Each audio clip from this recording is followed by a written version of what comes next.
樂集團自2010年起支持街坊總會嘅平安通服務，透過捐款資助經濟困難人士使用中心服務，並展開多項增值服務。關愛社區大行動自2016年以來，推廣睦鄰互助、關愛社區嘅精神，鼓勵居民關心身邊嘅人，特別是隱蔽長者，並協助連結社區資源，建立關懷網絡。2017年嘅愛牽手活動吸引近500名義工參與，與逾100間社區組織以及商戶結成關愛聯盟，提升社會對長者嘅關注。2018至2020年活動以防災為主題，同時推廣互助精神，並發掘有服務需求嘅長者。2021年，銀河娛樂集團邀請平安通用戶共賀佳節，持續關注社區。2022至2023年活動聚焦精神健康，促進鄰里互助，並舉辦禪繞工作坊，幫助居民減壓。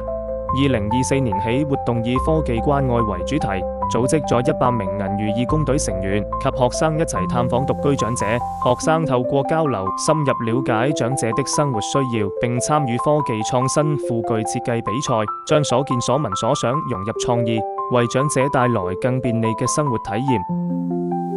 2025年活動主題將延續科技關愛，先後走訪培華中學、濠江中學、濠江中學附屬英才學校及澳門方眾學校，向近800名師生推廣關愛理念。關愛社區從我做起，你嘅每一份嘅支持，將讓社區係變得更加溫暖同埋和諧。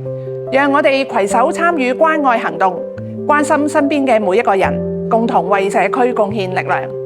銀娛好高興能夠連續第10年支持舉辦銀娛關愛社區大行動，讓我哋今年繼續凝聚愛心，向社區傳遞關懷，助力建設幸福澳門。科技關愛青春力量，關心每個長者。科技關愛攜手同行，讓長者更美好。